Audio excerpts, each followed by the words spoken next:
Esto que voy a decir aquí se integra, como dice el padre recién, en un curso sobre esta gran tempestad en la historia que fue la Revolución Francesa. Y dentro de esa revolución, cuando preparé este tema de la que tenía que dar este año, en la Corporación de Abogados Católicos, donde hace 20 años estoy dando cursos diversos sobre temas distintos, me entendí que era tan vasto el tema, muy enorme el tema, por la bibliografía abundantísima que conseguí, que me comprendí que no lo podía dar en un año, como he hecho con otros temas, así que lo he dividido en 3 años, si Dios quiere, en donde daré el tema en su totalidad. En este primer año, el 2006, estoy dando en la corporación el tema primero, que sería la revolución cultural, que quizás es el más interesante, la preparación cultural de la revolución 50 años antes que estalle. El año que viene, si Dios quiere, daré la revolución sangrienta, tal cual se manifestó con las persecuciones y todo, y dentro de 2 años daría la contrarrevolución, tanto en el campo intelectual, hay grandes pensadores contrarrevolucionarios muy importantes, y también en el campo militar, sobre todo la revolución de la Vendée, y otras que hubo en Francia contra la Revolución Francesa. Entonces vamos a entrar en este tema de la revolución cultural, de la toma del poder cultural, podríamos decir, como la llama Antonio Gramsci, este filósofo pensador italiano, que cuando hablaba de la revolución soviética comunista en la actualidad, para el occidente, decía que había que precederla de una revolución de las mentes, cambiar el sentido común, el modo común de sentir de la gente, antes de tomar el poder político. De modo que todo el tiempo que fuese necesario era preciso trabajar sobre las mentes antes que sobre la política. Había que tomar los baluartes de la cultura, decía él, que separan al hombre del gobierno, de la casa de gobierno, que es la última trinchera por ocupar. Y veía él también en la Revolución Francesa el modelo absoluto de la revolución perfecta. Yo creo que es verdad. Realmente la Revolución Francesa fue una revolución en el sentido plenario de la palabra, no en el sentido que usamos a veces de golpe de Estado, golpe de palacio, donde sube un gobernante, está 3, 4 años, 10 años, cambia un poco las cosas, pone orden, hace caminos, puentes, y luego entrega el poder. No hace una revolución nacional de ningún modo. En cambio, la Revolución Francesa cambió la historia de Francia. Punto aparte, digamos, a partir de ella. Luego vendrá la Revolución Soviética, que será su hija, su heredera, este gran proceso moderno de la revolución anticristiana. Bien, entonces, entremos en cómo se desarrolló concretamente esta revolución en Francia. Durante el siglo XVIII, que es el siglo de este movimiento, se fue creando ideas dominantes, se fue creando un grupo de ideas dominantes en todos los terrenos, el político, el social, el literario, el religioso, el cultural, donde todos los grandes valores de la antigüedad se vieron cuestionados. Al principio se usaba solamente la burla, el sarcasmo suave, la ironía, pero ya pasando mediados del siglo, la cosa se hizo más directa hasta acabarse ya con la rebelión total. Fue un progreso, digamos así, en esta marcha hacia la revolución total. Y aparece ya en estos tiempos la idea de un posible triunfo de las luces. Llamaban así las luces a esta revolución intelectual. La Revolución Francesa era una revolución de la razón, de las luces racionales. El iluminismo, Aufklärung en Alemania, que también en Alemania había el mismo movimiento, Aufklärung, ilustración, esclarecimiento. Se suponía que veníamos de una época de tinieblas, una época tenebrosa, la época medieval, que era preciso trascender plenamente, instaurando el triunfo de las luces. Y así se fue ganando un baluarte tras otro, un ataque tras otro, los grandes pensadores, los grandes ideólogos, de los que luego hablaremos. Se ha dicho que todo esto implicó una auténtica confabulación. Un autor que fue jesuita, digo fue porque la Compañía de Jesús había sido suprimida en todos los países dependientes de las coronas borbónicas, en todos los lugares se había cerrado la orden. Un supérstite de la orden que había salido, pasó al clero secular, se llamaba Barruel, se escribe Barruel, y es contemporáneo de todos los hechos, y escribió sobre la Revolución Francesa un libro magnífico que se llama Memorias para servir a la historia del jacobinismo. Jacobinismo llama a la Revolución Francesa. Este autor conoció, como digo, de cerca y de adentro, y él tiene una tesis curiosa, habla de una confabulación para hacer esta revolución, es decir, que no fue una cosa casual, hubo un grupo determinado que la fue creando, instaurando.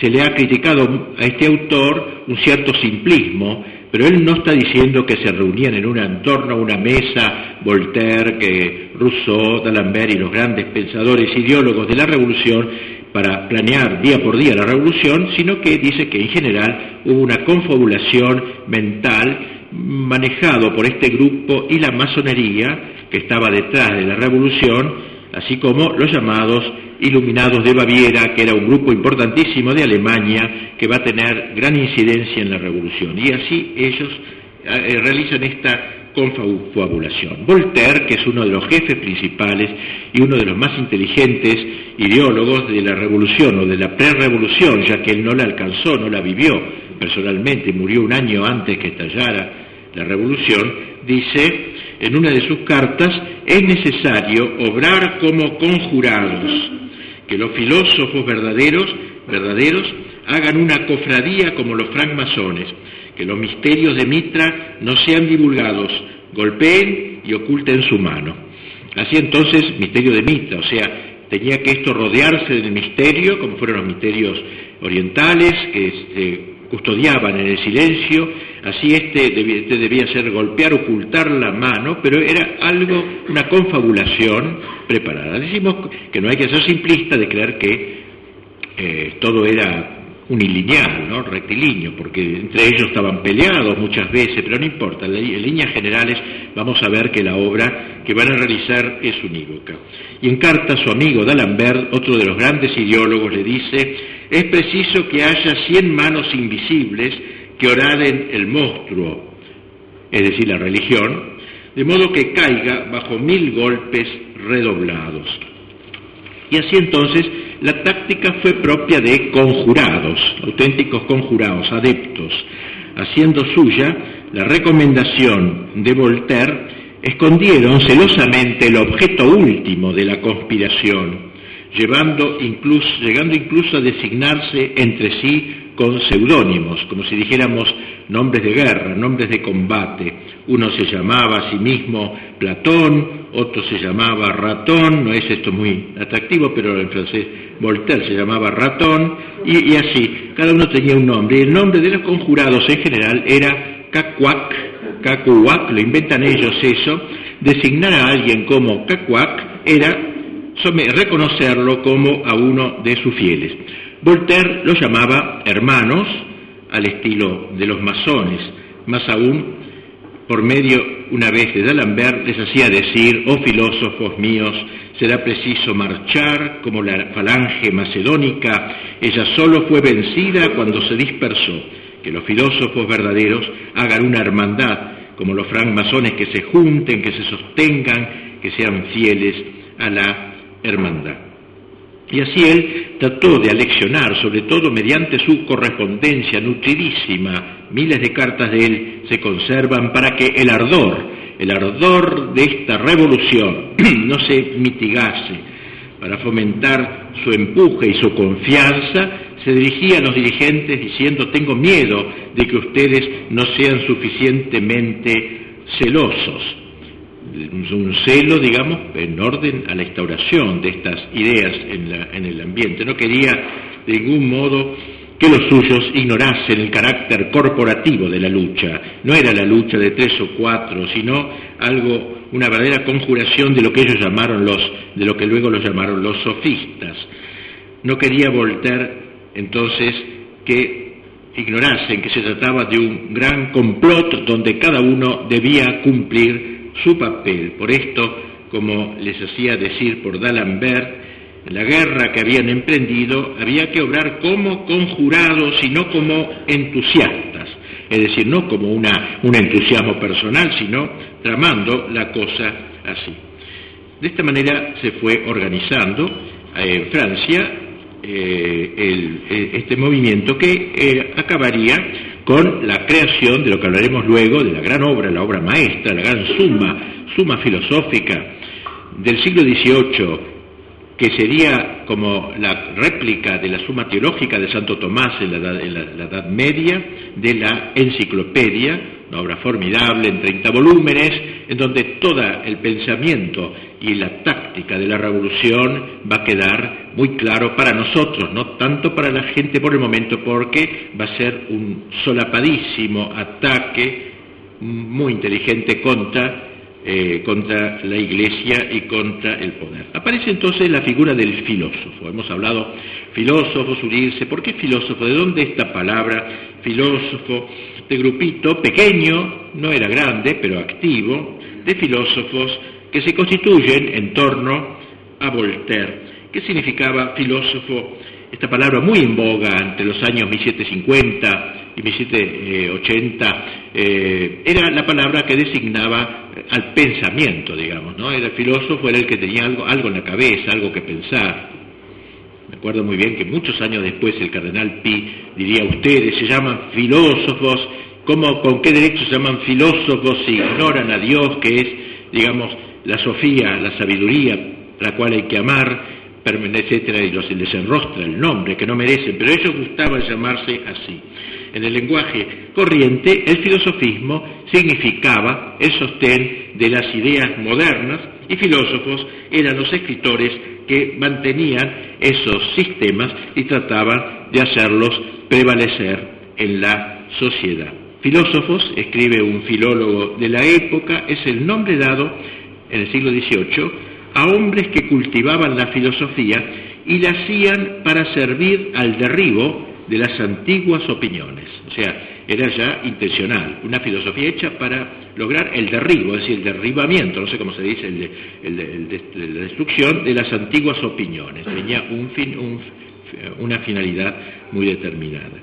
Barriel dice, el autor jesuita que nombré, dice: el filosofismo es el error de aquellos que, reduciendo todo a su propia razón, rechazan en materia de religión toda otra autoridad que no lo sea la de las luces naturales. Es el error de aquellos que en adelante se rehúsan a todo misterio que supere a la razón, de aquellos que, rechazando la revelación, echan por tierra completamente la religión cristiana bajo pretexto de mantener la libertad, los derechos de la razón y la igualdad de esos derechos en cada hombre. Bien, estos eran los móviles, pues, de estos filósofos que formaban lo que ellos llamaban sociétés de pensée, sociedades de pensamiento, de cómo llevar a cabo la gran obra de la Ilustración. Recuerda, Ilustración es lo contrario de las tinieblas, de las supersticiones, de los fanatismos cristianos, medievales, etcétera, y todo eso, de donde fueron derivando gradualmente hacia la política, la situación política contra los reyes. ¿Cuántos fueron estos pensadores? Es impresionante decirlo, pero Jean de Viguerie es un gran pensador francés que ha escrito artículos en la revista Gladius, un amigo de nosotros, de muchos de nosotros. Es uno de los más expertos pensadores sobre la Revolución Francesa. Acaba de sacar un tomo grande, diccionario de 1500 páginas sobre toda la Revolución, solamente sobre esta época de la pre-revolución, de la lucha cultural. Bien, Jean de Viguerie dice que eran no más de 31 concretamente, 31 nombres señala. Grupo pequeño, pues, grupo pequeño para que pueda haber movido y cambiado el modo de pensar de Francia. Es impresionante el éxito, y vamos a ver luego el procedimiento que usaron, que eso es lo que más nos interesa. Estos autores son los que trabajaron en la enciclopedia, algunos de ellos luego, e incluso hay que señalar que entre los autores luego de la enciclopedia habría sacerdotes también. Y estuvieron ciertamente apoyados por gente poderosa de la corte incluso. Estuvieron lejos de ser parias en la sociedad de aquel tiempo, al contrario. Las academias les abrieron sus puertas, incluida la principal de ellas, la Academia Francesa. Es cierto que a veces la justicia los tuvo en la mira porque destruían los fundamentos de la sociedad católica, lo que quedaba de cristiandad. En Francia algunos de ellos conocieron la prisión, incluso en la Bastilla, pero luego seguían adelante con el proyecto inicial. Debemos entonces imaginarnos el despliegue de este grupo como una fermentación extraordinaria, digamos, hecha de entusiasmo por todo aquello que fuera nuevo, de menosprecio por el pasado, de cólera profunda contra las injusticias del sistema imperante y de libertinaje también moral y de ironía chispeante, graciosa, inteligente. Ya veremos al final cómo no hubo una respuesta adecuada a este tipo de crítica, sobre todo a esta burla. No hubo católicos que supieran defender la fe, digamos, en un mismo nivel que ellos. Tan filosófico era experimentar en un laboratorio privado como conspirar contra el gobierno, como comer carne en viernes, que estaba prohibido, en público, burlándose en un restaurante, o repetir los chistes de Voltaire que corrían de mano en mano en los panfletos que se repartían profusamente por las calles. Se autodenominaban filósofos, pero como observa de Viguerie, propiamente no hacían filosofía en el sentido actual de la palabra. Más que filósofos eran divulgadores, amateurs, intelectuales o intelectualoides, o cómo decir, ¿no? Se podían contar con los dedos lo que realmente algo dijeron de lo filosófico en el sentido estricto de la palabra, pero sí tenían un fondo filosófico, algo así, ¿no? Eso les bastaba. No eran atormentados, no eran personas que sufrían como los grandes pensadores, Platón, Aristóteles, para parir una verdad, para producir una verdad. No eran así. Carecían de inquietud moral. Su filosofía era cómoda porque concordaba con el ambiente, con el gusto de la gente y con el deseo de felicidad temporal, que fue la aspiración suprema del siglo XVIII. Sus ideas eran incapaces de suscitar la verdadera inquietud metafísica, estaban en otro nivel. Sea lo que fuere, no hay que pensar, como dije antes, en un bloque compacto. No siempre los grandes filósofos estaban de acuerdo entre sí. Unos eran espiritualistas, por ejemplo, aceptaban la existencia del alma. Otros no, eran materialistas. Unos eran deístas, con D de dado, ¿no? Creían en un Dios vago, vaporoso. Otros eran ateos. Voltaire se podía enfrentar con Rousseau en algunos puntos concretos e incluso en cuestiones esenciales, pero había denominadores comunes. Eso es lo que los unía. En el cosmos, el primado del hombre, considerado como centro del universo. No en vano decía Diderot que el hombre es el término único al que hay que reducirlo todo. En el hombre mismo, la omnipotencia de la razón, considerada como árbitro de todo pensamiento y de toda conducta. En el campo de las costumbres, la convicción de que basta la moral natural y que no hay que recurrir a ninguna moral evangélica ni a ninguna recompensa de ultratumba. Más aún, como decía el mismo Diderot, sin la religión los hombres serían un poco más alegres porque Cristo es sombrío, es triste. No eran verdaderos filósofos, su ambición era la praxis, no la especulación. Le gustaban más organizar que contemplar. En realidad ellos vivían una época que consideraban gloriosa, se sentían exultantes. Sobre todo lo que más los atraía era la idea del progreso. Fue en esta época donde nace, por influjo de los pensadores idealistas que son más o menos contemporáneos, Kant, Hegel, pero Kant sobre todo, la idea del progreso indefinido. Ellos tenían la idea de que habían llegado a una época de gran evolución, de gran progreso, un progreso que no lo paraba nadie, digamos así. Como la técnica progresaba, en su época hubo grandes descubrimientos, se sentían con ese entusiasmo, esa mística de la técnica, digamos que nadie lo podía frenar. Y por eso hablaban de época de las luces, el siglo de la filosofía, el reino de la razón, de la ciencia con mayúscula. La ciencia era siempre con mayúscula, nunca se escribía con minúscula, era como una deidad de aquella época. Y del pasado histórico sentían vivas simpatías por unas edades y hondas repugnancias por otras, pero a todas las ubicaban en un nivel inferior a la suya. Se consideraban el punto de llegada de una trayectoria milenaria, la etapa plenaria de un progreso sostenido. Por primera vez, entonces, se emplea esta palabra en el sentido moderno, la palabra progreso. Porque los antiguos, los clásicos, los griegos, no entendían así las cosas, ni los medievales tampoco, y los despreciaban todos esos autores, pensadores latinos, griegos y los medievales, ¿no? Que en realidad tenían desdén por lo temporal, lo cual no es cierto, pero bueno, así lo presentaban. El Renacimiento era una época mejor para ellos, pero solo el iluminismo, solo la época de las luces fue capaz de establecer comparaciones, digamos, fundadas entre las otras edades, porque inició lo que Voltaire llamó la filosofía de la historia, es decir, una visión de la historia a la luz de los grandes pensamientos de la Ilustración, desde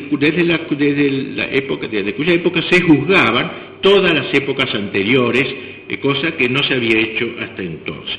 Esta convicción de la prosperidad de su época la adquirieron los iluministas, como dije, sobre todo contemplando el enorme desarrollo que en los siglos XVI y XVII experimentaron las ciencias físicas y naturales. Pero el siglo XVIII acentuó más que estos progresos el triunfo de la razón y de las luces sobre las tinieblas anteriores.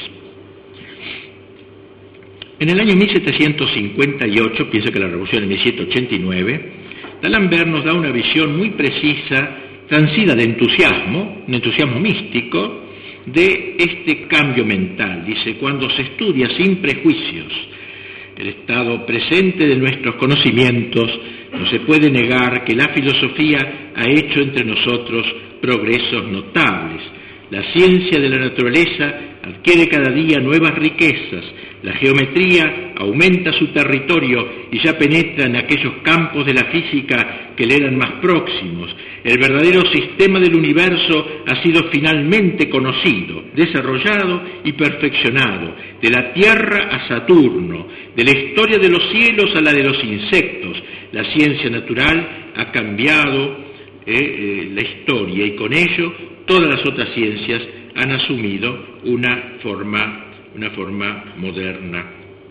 Tendríamos que hacer, y no tenemos tiempo, yo lo hago en mi escrito, un análisis de la palabra progreso, ¿no? Como ellos algo dije, pero habría que hablar un poquito más. ¿Cuál sería ahora, pasemos a la finalidad, qué se proponían ellos más concretamente? Porque esto es un poquito genérico hasta ahora, más bien una afirmación de principios generales, pero ¿cuál era el objetivo que se trazaron? Doble era el intento último de los filósofos. Nos lo señala un noble inglés, Lord Orford, quien luego de su estadía en París, donde conoció a varios de este grupo, nos explica su metodología revolucionaria. Todas las formas, digamos, deberán ser empleadas, ¿no? Desde la burla hasta lo patético, desde la compilación más erudita hasta el panfleto, para estos fines que se proponen. ¿Y cuáles son estos fines? La destrucción de la Iglesia católica, sobre todo, y la destrucción de los tronos de la monarquía. Esto será segundo, también en cronología. Primero hay que destruir a la Iglesia católica, y ahí la religión y la realeza entonces. De los dos enemigos, el más importante es la Iglesia. Lo primero que hicieron fue lograr la expulsión de los jesuitas, que en aquellos tiempos eran serios y muy combatientes y muy militantes, y como dijo uno de ellos, era preciso primero matar a la hija, luego los encargaremos de asesinar a la madre. La hija era la compañía de Jesús, que representaba el obstáculo más profundo para la segunda gran destrucción, que era la de la Iglesia. Pero enseguida de destruir la compañía advirtieron que no habían logrado todavía dar el segundo paso. Voltaire había puesto casi como lema de su enseñanza, en las cartas que escribía, en todos lados, siempre acababa con esta frasecita: écraser l'infâme, destruir a la infame. La infame, con mayúscula, era la Iglesia. Écraser l'infâme, ese era el eslogan. Había que aniquilar a la Iglesia, aplastarla.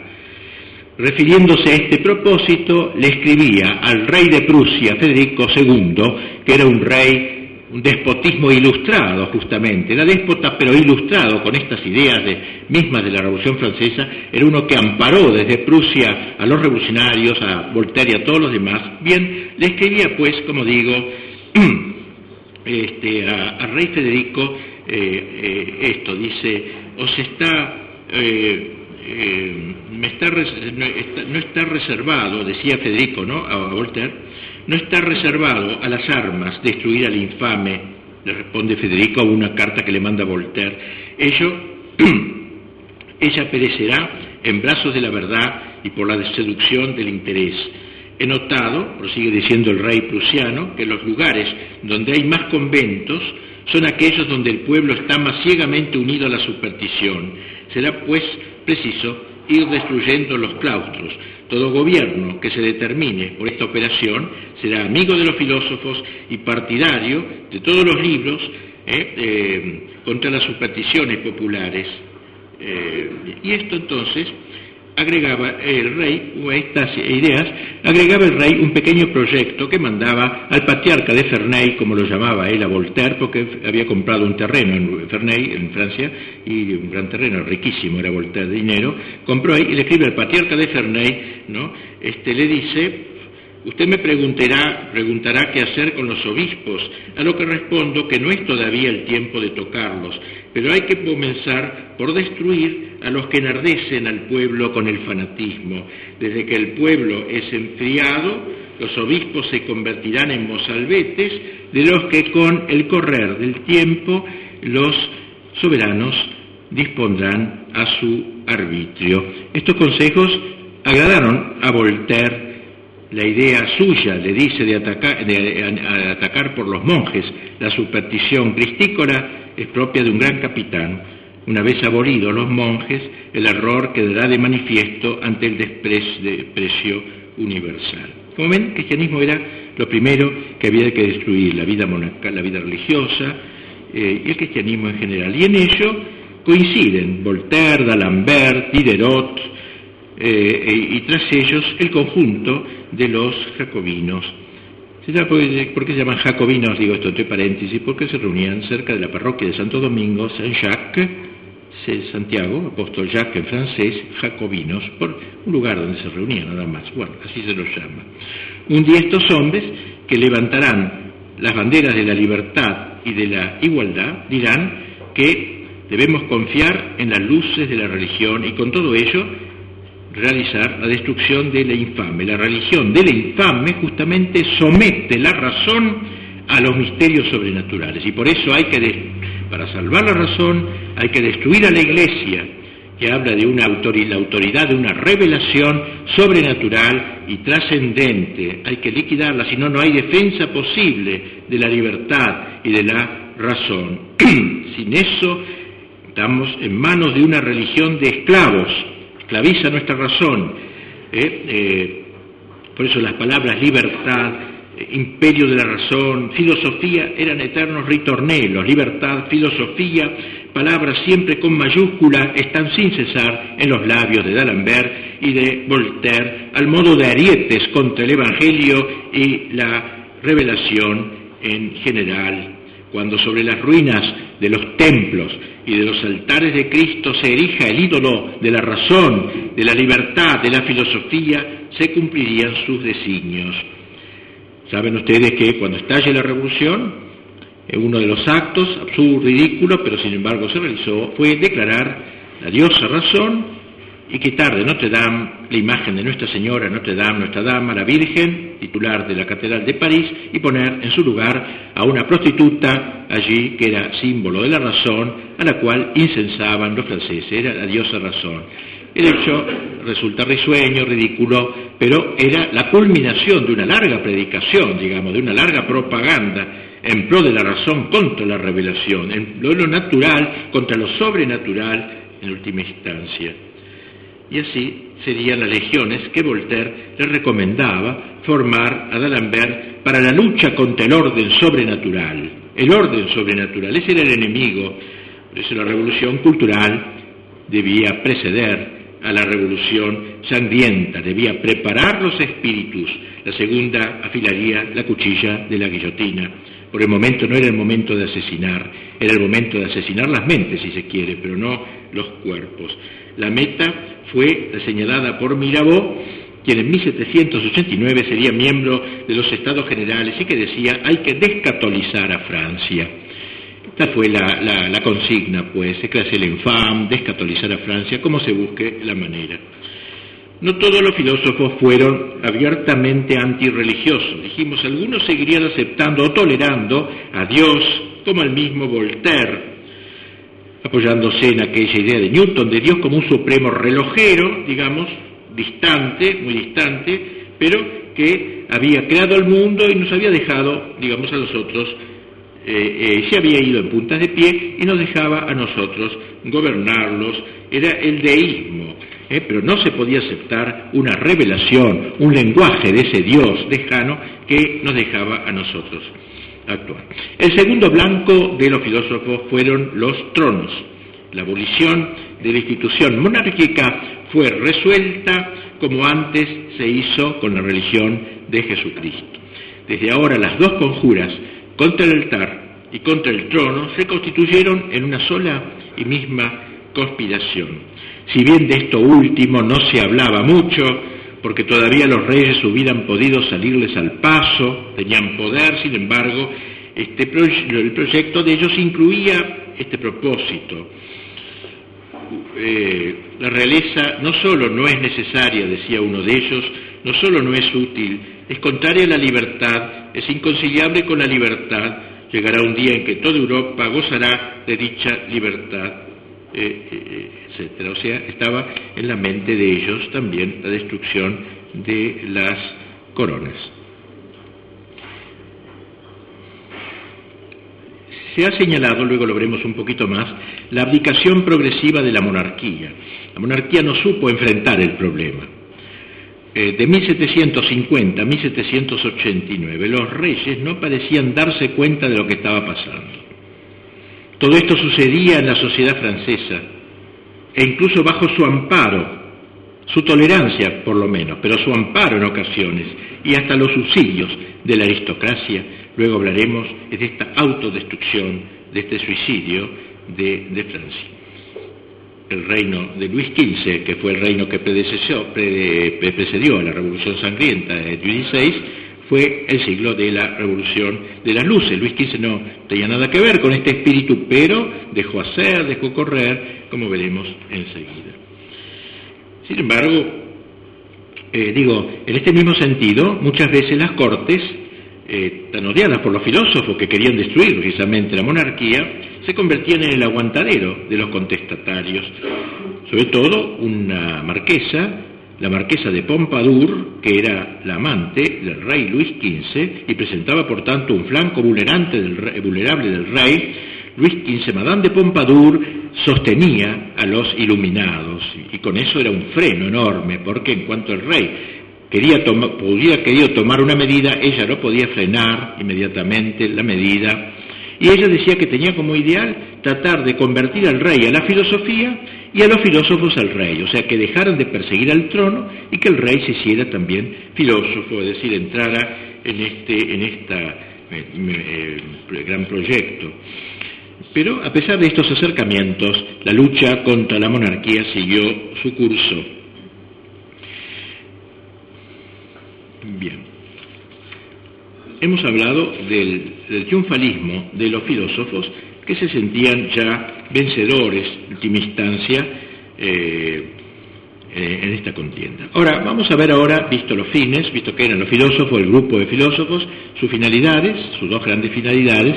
Veamos ahora cómo actuaban concretamente. Fue muy inteligentemente tramado, un verdadero modelo para entonces y para hoy. Yo diría que para hoy también, aún para nosotros. Sobre todo trabajaron en pequeños grupos, los salones que se llamaban.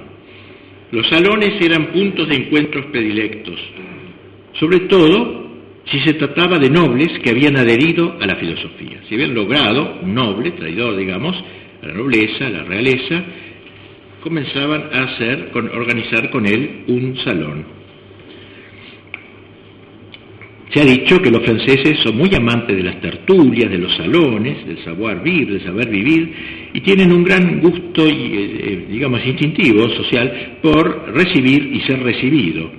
La afición propia del francés, dice un autor, tiene nativa inclinación a la sociedad, sigue sus exigencias fácilmente y sin molestia, charla a su placer, y el charlar le divierte. Este charlar es más fino y agradable en los salones. Era el lugar donde se encontraba toda la gente que tenía algún atisbo de inteligencia, algo que decir, etc. En su incisivo estilo, decía Voltaire, los dioses solo instituyeron a los reyes para que diariamente dieran fiestas y estas variadas. El hombre solo ha nacido para la alegría y entre las necesidades de la vida pertenece en primer lugar a lo superfluo. Sí, entonces, la fiesta, eso era muy, muy atractivo para los franceses, lo era y lo es todavía. Bueno, ellos aprovecharon esta veta de los salones para introducir allí sus ideas. Ya en el siglo XVII, el siglo anterior, había conocido salones literarios, pero en esa época la corte todavía polarizaba los salones. Ahora estos adquirieron mayor importancia y los reyes ya no tenían el papel protector de las letras. El lugar de la consagración literaria no era la corte, era el salón pasó a ser el lugar del triunfo de un literato. Como en la práctica las autoridades vigilaban sobre los libros que se publicaban, sobre la imprenta, y ponían a veces el veto a los libros más subversivos, los filósofos entendieron que era mejor recurrir a este método mucho más sutil, este método más fino, más elegante, de infiltrarse y de propagarse en la alta sociedad a través de estos salones, estos locales donde se daba cita la florinata de la sociedad parisina, quedaba bien ir allí, sobre todo si los personajes incluso de la corte, incluidas las damas más elegantes, que a veces eran ellas las que ponían los salones de sus palacios le ofrecían para este asunto. Señores corteses y mundanos, dice, iban a esas reuniones, dice un autor, nos dice el padre García Villolada, que quitó Historia de la Iglesia, dice, y también aquellos abates 18escos de peluca empolvada, frases felices, espíritu escéptico y costumbres aseglaradas, no faltaban allí. Así que se juntaba todo el mundo, todos aquellos que estaban a la paz, al día, digamos, espíritus fuertes, que veían con simpatía y preparaban así la gran revolución. La personalidad del que hospedaba, o de la que hospedaba, era lo que confería su valor al salón. Si a mí me invitaba la marquesa de tanto, no era lo mismo que si me invitaba el panadero de la esquina, evidentemente. Entonces, había una preocupación grande, digamos, porque los grandes fuesen los anfitriones de esto, ¿no? Y así, o podías reunirse o para un té o por una comida de 100 cubiertos. El salón era un lugar de solaz, los intelectuales sufren a menudo de soledad, y allí la cofradía de personas cultas los serenaba, los estimulaba, allí eran halagados, aplaudidos, animados, allí era un lugar donde podían hablar de lo que más les gustaba hablar, de sus propias obras, de sus propios escritos, más aún quedaba muy bien allí leer una poesía hecha por ellos o alguna página hecha por ellos delante de los demás. Y así el salón les procuraba el placer exquisito de la conversación, el placer de ser escuchado, de preguntar, de responder. Eran como, digamos, teatros domésticos donde cada cual representaba a la vez el papel de actor y de espectador. Ustedes comprenden que esta institución se mostraba muy apta para convertirse finalmente en el marco más apropiado de las nuevas ideas. Se reunían así, escribe Barriel, este padre jesuita que digo, con el telón de fondo de una música melodiosa. Había también eso.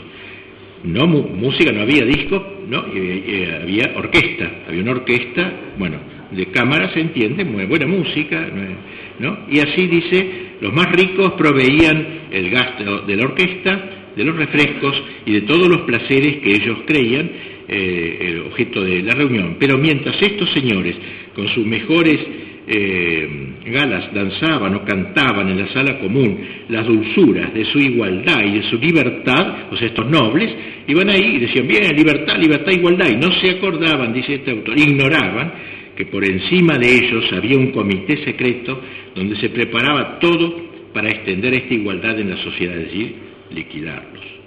Como ya leemos enseguida, un noble dirá, pensar que caminábamos sobre una alfombra de rosas y no nos dábamos cuenta que debajo de esa alfombra había un abismo.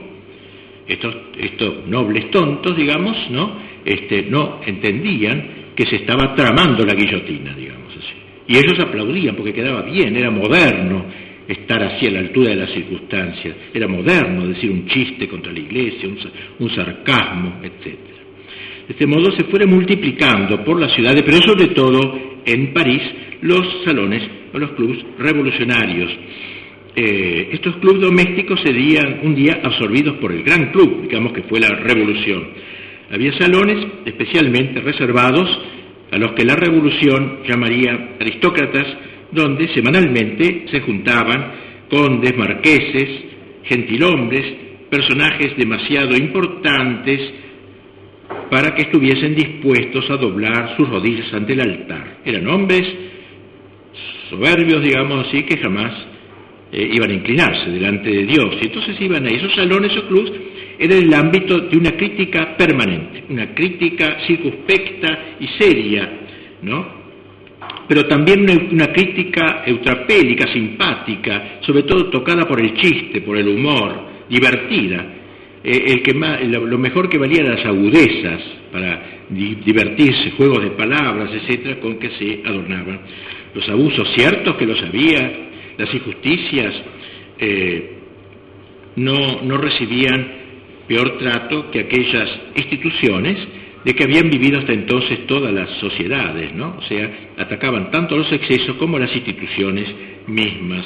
Se hacía un juicio doméstico de la sociedad tradicional, se la llevaba ante el tribunal de la filosofía, para que diera la sentencia. Tras un juicio sumario, se elegía un personaje en esa reunión, en ese salón, entre los presentes, un salvaje imaginario que representaba la naturaleza inocente, que había sido arruinada por la sociedad, le beau sauvage, que el bello salvaje, como decía Rousseau.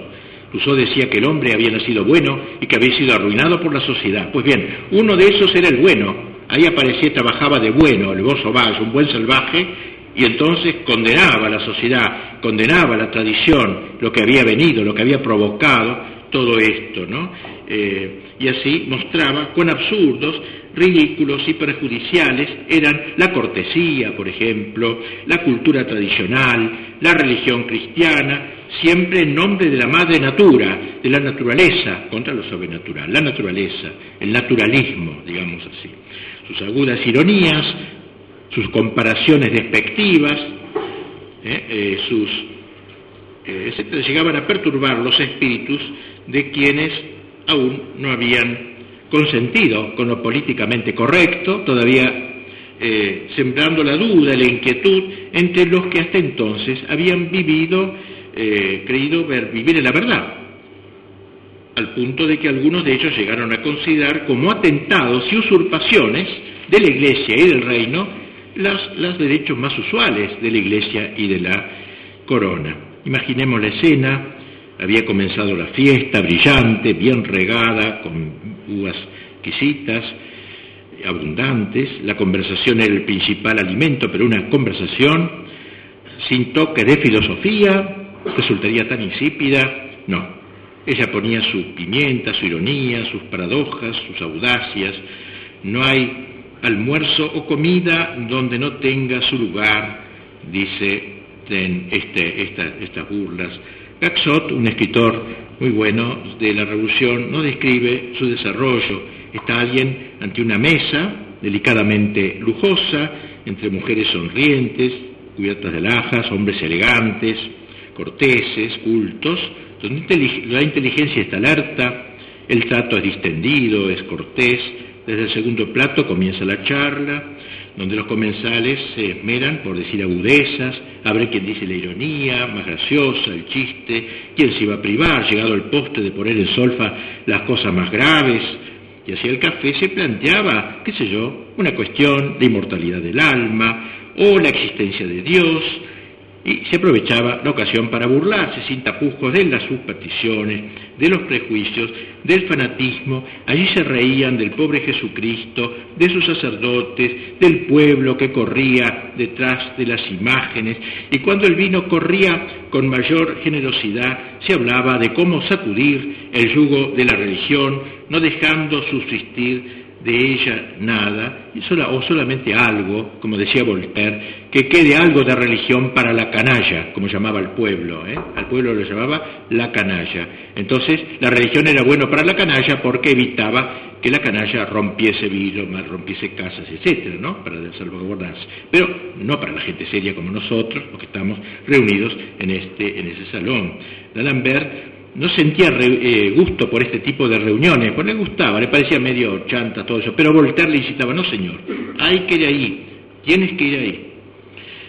Y bueno, y para saber de qué se hablaba basta con leer las cartas de Voltaire, los diálogos, todo eso eran los temas propiamente de las conversaciones. Bien, se podrían poner más ejemplos, pero es suficiente lo dicho. Y así se formaron estos grupitos intelectualmente subversivos, aunque aparentemente inocuos, puramente pura palabra pareciera, no eran inocuos, ya que con estas reuniones los filósofos iban ganando los sectores más influyentes de la sociedad a partir de los salones y clubes literarios, mediante ideas 1000 veces repetidas, eslogans 1000 veces repetidos, anunciando lo que pronosticaban como inevitable. Es decir, la revolución es inevitable, hay que comenzar, y hay que estar en la onda, si no quedan al margen ustedes. Esa sería un poco la idea. Junto a los salones y clubs estaban los llamados cafés. Los cafés, donde era un poco de medio pelo la gente que iba ahí, pero aparecían algunos filósofos importantes, menos elitista, como digo, que en los salones. Estos cafés, de lo que París contará en 1789 con más de 1800 cafés, no café que tomar café solamente, se tomaba café, ¿no?, pero café literario. Allí se pronunciaban las ideas más heterodoxas. Y así, en estos cafés, la red de influencias llegaba mucho más allá de los salones. Digo yo esto entre paréntesis, yo estoy proponiendo una idea, a veces largo la idea no la voy a hacer yo, pero ya hay 5 o 6 personas embaladísimas, al menos en Buenos Aires, de recrear en Buenos Aires cafés literarios. Una gran idea que siempre me ha gustado. En España hubo cafés literarios hasta hace 50 años. ¿Qué era un café literario? Esto lo digo entre paréntesis, me salgo del tema. Era un lugar, por ejemplo, donde normalmente yo sabía que iba Ortega y Gasset a tomar café. Entonces, sabiendo que iba Ortega y Gasset ahí, los jóvenes que querían conocer a Ortega iban a ese café. Y lo oían, era el maestro, se ponían sillas alrededor. El cafetero no estaba molesto porque más gente, qué sé yo. Y estos chicos aprendían en una especie de universidad pública, abierta, el contacto con el maestro, con un maestro. Interesante, es muy bien. Había el café de Unamuno, el café de García Lorca. Todo el mundo sabía dónde encontrar al maestro, al escritor, al poeta, al que fuere. Estos cafés existieron en Buenos Aires también, hasta hace 60 y 70 años más o menos, y a mí siempre me ha fascinado esa idea de recrear esta institución. Para mí lo ideal es una buena librería, luego un café y un saloncito al fondo para conferencias o conciertos de cámara, como para 30 o 40 personas. Esta idea, que yo la tengo hace mucho, está bien concretada en Buenos Aires al menos por sectores de la izquierda, que son modelo para nosotros siempre de cómo trabajar, que han creado en 2 librerías importantes. Una se llama, hasta el nombre está bien creada, bien logrado, Liberarte, juega con la palabra liberarte, la liberación. Se llama así la librería, que tiene un piso grande, poderoso, de pleno centro, de libros, café abajo, café con mesa de café, y sí, banco, mesas, y después al fondo el saloncito. La librería Gandhi, otra librería de este estilo, también igual. A mí me parece que eso, bueno, esto es un paréntesis. Y bueno, como lo dije, hay varias personas que se han embalado, ya está con lo de internet, que yo no conozco, café literario, vieron todos los cafés del mundo, que en Francia, que la historia, ellos saben mucho más que yo ahora, porque yo ya no sé nada, y ya están buscando hacer los primeros cafés, un trato del autor al lector, qué sé yo, buscar la manera, bueno, pero no vamos a ver esto porque voy a perder tiempo y salir del tema. Poquito a poco con esto se fue creando, se fue buscando crear lo que se llamó, por primera vez en la historia, la opinión pública. Eso no existía antes. La opinión pública, una cosa nueva, digamos así. Porque las luces no fueron solamente un sistema abstracto de filosofía, fueron también una visión del mundo, una manera global de considerar los hombres y las cosas, es decir, es un estado de espíritu, ¿no? Y entonces, ellos, si las pequeñas ciudades no tenían salones literarios ni logias masónicas, entonces se dedicaron, ¿cómo hicieron para llegar a los pueblos? Con grupos de teatro, por ejemplo, llevaban teatro subversivo, muy bien hecho, no directamente subversivo, en donde libros, y vamos a hablar de eso después, quisieron llegar allí. Pero trabajaron también en un nivel muy importante, que es las academias. Para darse importancia al público, los filósofos trataron de introducirse en las academias. Hemos hablado ya como en Francia las academias tenían mucho prestigio. La vida intelectual y la vida científica del siglo XVIII giraba en torno a las academias, que eran una especie de universidades. El título de académico, cuando uno este señor es académico era un título honorífico verdaderamente. Y no era solo honorífico, ¿no?, sino de un lugar donde alguien se dedicaba a cultivar las letras y las ciencias. En 1715, estamos en la época previa siempre a la Revolución, había 15 academias, las 5 grandes academias de París y otras en las provincias. La principal de todas era la llamada la Academia Francesa. Esta academia fue fundada por Richelieu mucho antes, 1615, este gran cardenal tan grande como sinvergüenza, grande como un político verdaderamente sagaz, astuto y maquiavélico, que supo siempre estar en conexión con los turcos contra el occidente cristiano y con los protestantes alemanes contra los católicos. En la tumba de él, ¿no? La tumba, un chiste hay, ¿no? Dice que ¿qué tumba le pondríamos a Richelieu? Aquí yace un cardenal que hizo el bien e hizo el mal. El bien que hizo lo hizo mal. El mal que hizo lo hizo bien. Bueno, digo, Richelieu fundó, era un hombre de un gran empuje, ¿no? Al lado del rey de Francia. Funda Richelieu la Academia Francesa en 1615 como un gran cuerpo de Estado prácticamente, con 40 miembros solamente, y era todo un honor. Yo soy uno de los 40, decían los tipos que se mandaban aparte, y soy uno de los 40, o sea, los selectos, la flor y nata. El título de académico era codiciado realmente, y cada incorporación era una fiesta en la ciudad, un verdadero acontecimiento. Por desgracia, por el tiempo, el mérito fue contando menos que la intriga o el apoyo de alguna persona para poder entrar en dicha academia. Teóricamente no la integraban más que los literatos, pero de hecho había también científicos o filósofos, se reunían con periodicidad y hacían estudios literarios, etc. La Academia Francesa se convirtió en la sede del honor intelectual, una especie de palestra de emulación de los oradores, de los poetas, de todos los escritores más distinguidos en la historia, en los géneros literarios. Y ahí entraron los grandes del siglo, de la época de Richelieu, de la época de Luis XIV, que fue un siglo de oro desde el punto de vista literario. Ahí entró Corneille, Bossuet, Racine, La Fontaine, todos los que ilustraron el reino de Luis XIV fueron admitidos en esa academia. Bueno, entonces ahora estamos en el siglo XVIII, ¿no? Y entonces ahora todo el esfuerzo será de que los filósofos entren, ocupen la academia francesa sobre todo, y las otras también. Al principio,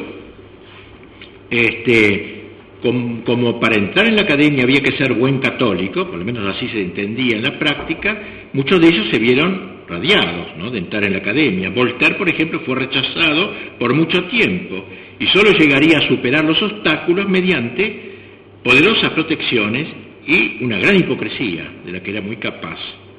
D'Alembert se dio cuenta de que no solo mediante intrigas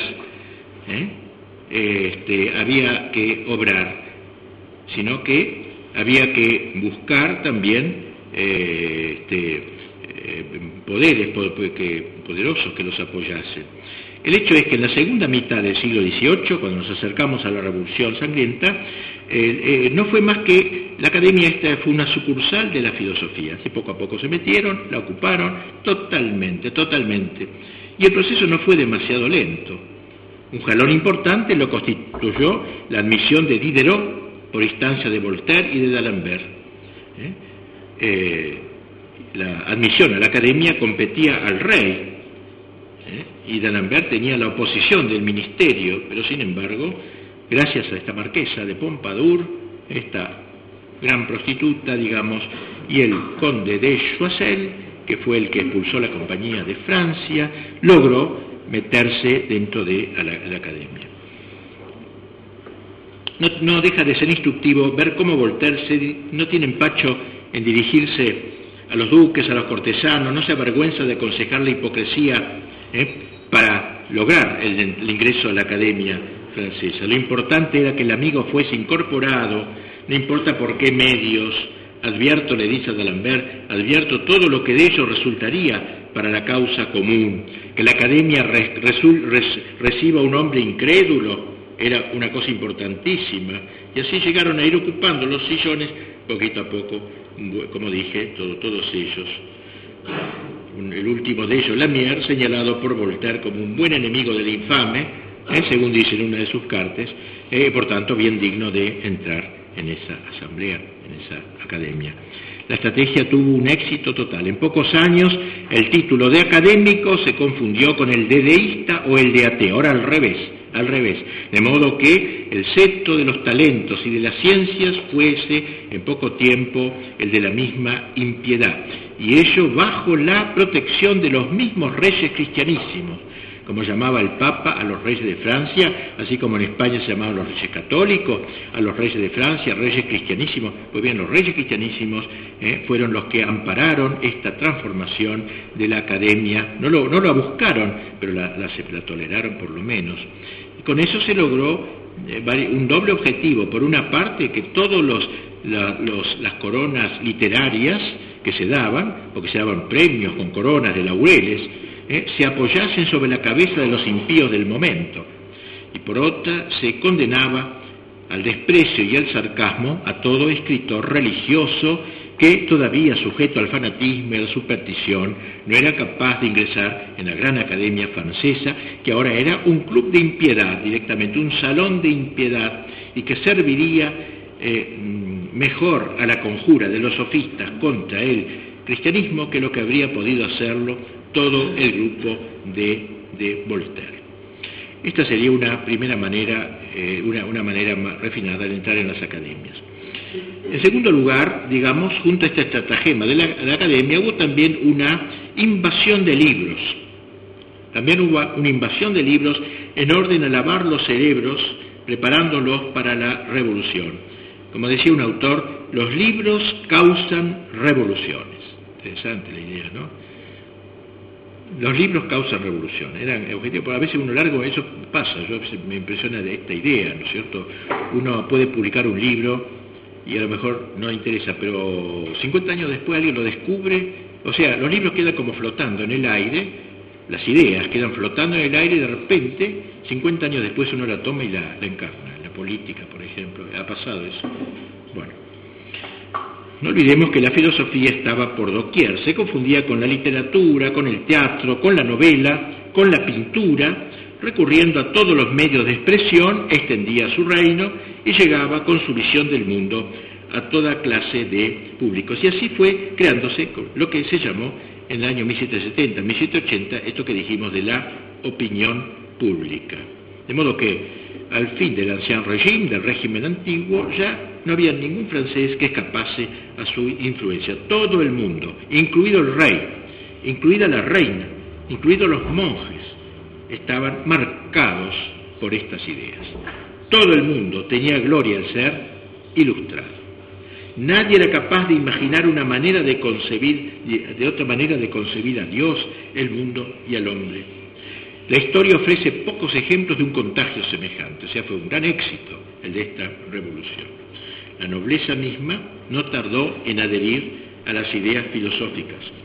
Hablando de los jóvenes de su edad, él mismo tenía 21 años, cuando sube al poder Luis XVI, el que sería guillotinado, un noble, un joven muchacho de 21 años, el conde de Seguir, escribiría así: nos sentíamos dispuestos, los nobles, a seguir con entusiasmo las doctrinas filosóficas que expresaban los literatos. Voltaire arrastraba nuestros espíritus, Rousseau tocaba nuestro corazón.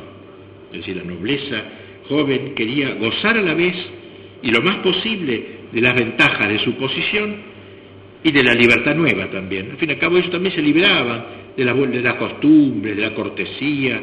Bueno, ahora somos plebeyos, un ratito de plebeyos seamos, después volvemos a ser nobles. Querían gozar de esa libertad, digamos, de ese rebajamiento. Poco a poco se preocupaba, se fueron despreocupando de su deber de Estado. Para nosotros, joven nobleza francesa, sigue diciendo Seguir, sin añoranza por el pasado, sin preocupación por el futuro, caminábamos alegremente sobre una alfombra de flores que nos escondía un abismo. Resulta increíble entonces ver cómo la nobleza se reía de sí misma. Cuando había una obra de teatro, por ejemplo, en donde los actores se burlaban de los nobles, ellos eran los primeros en reírse y en festejar a sus propios detractores, no dándose cuenta que con el tiempo esto sería su propia condenación y la guillotina.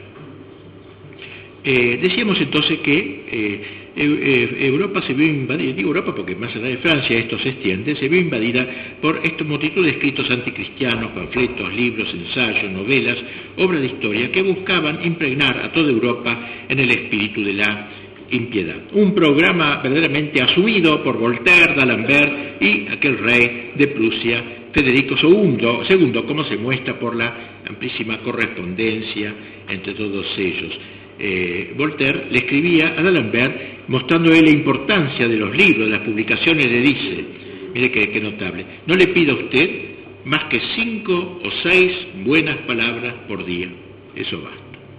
El valor de la palabra es fantástica para construir, por algo el verbo es el verbo, pero también la palabra es fantástica para destruir. Le pido 5 palabras al día, nada más, eso basta.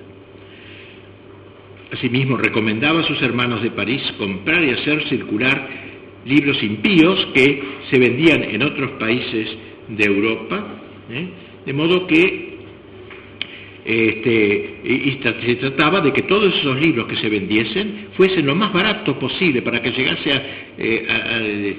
a toda la gente, de modo, dice uno de D'Alembert, que no que cuesten más de 10 monedas y que puedan ser leídos y comprados por las cocineras, como diciendo, llegando a todos los niveles de la sociedad.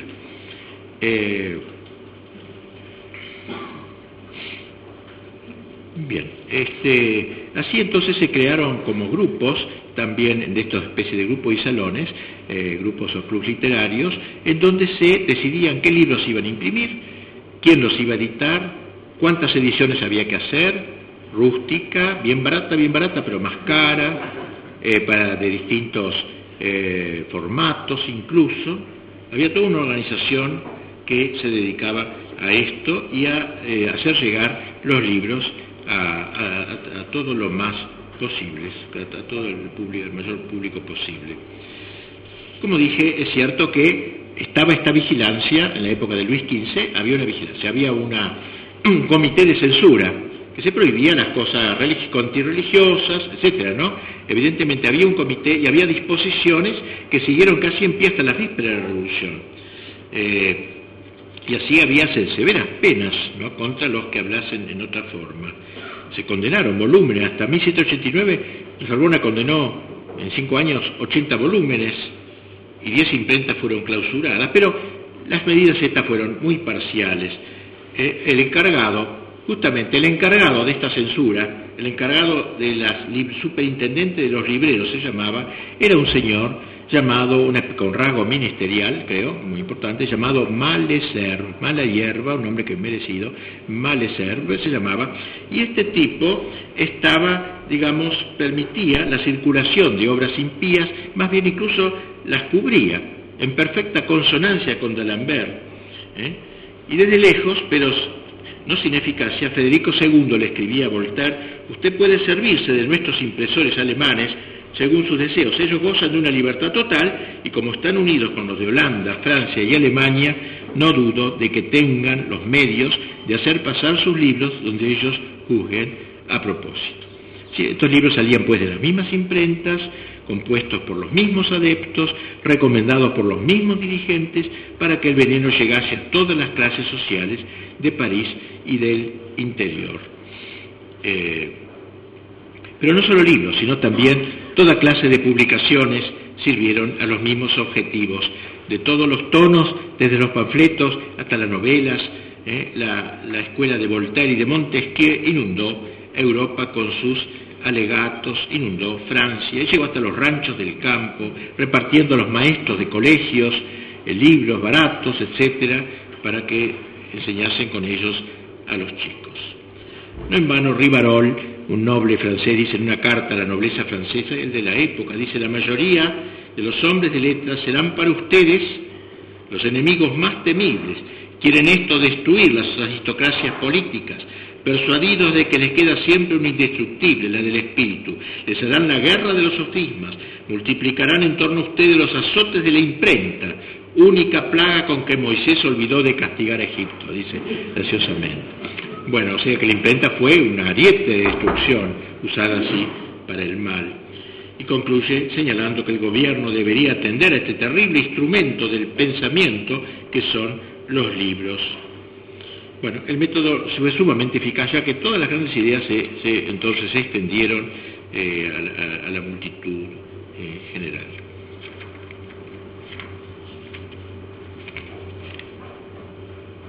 Fue verdaderamente entonces lo que podríamos llamar una ofensiva cultural muy bien lograda y que culminó, vamos a ir terminando con ello, si bien se podrían decir otras cosas, culminó con la creación de la famosa enciclopedia, que era, dijimos, la obra culminante de estos pensadores. La enciclopedia, dijimos que en la Francia del siglo XVIII la corte dejó de ser el foco de la inteligencia, como había sido en la época de Luis XIV, con el siglo de oro, etcétera, ¿no?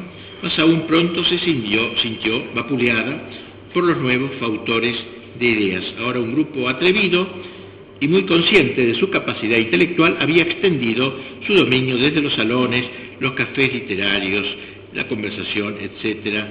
Pero había que hacer algo más formal, más serio, y entonces fue que se les ocurrió esta idea de crear una enciclopedia. De hecho, todo comenzó en el año 1743, cuando un editor del Reino de Francia, André Le Breton, tuvo una idea original, y que era la de traducir un texto inglés que se llamaba Ciclopedia, no sin N, Ciclopedia o Diccionario Universal de Artes y Ciencias, que se había editado en 1728 en Londres. Era la moda de la época, como dice un autor, el siglo XVIII es el siglo de los diccionarios. Se inaugura con el diccionario de Bay, se clausura con la enciclopedia de Poco, etc. De un extremo a otro proliferan los inventarios, los tratados, los diccionarios de medicina. Hay una moda de ese diccionario. Bueno, entonces buscamos la obra fue la idea de un sacerdote, traducir la obra de Chambert, sacerdote de París. Pero este sacerdote tuvo la desdichada idea, si no es que no era cómplice, no sé si era ingenuo o cómplice, de llamar en su ayuda a un joven de 32 años llamado Louis Diderot, que sería uno de los grandes jefes de la iluminación, de las luces. Diderot, acabó por desplazar al sacerdote, y entonces asumió él mismo la dirección de su obra.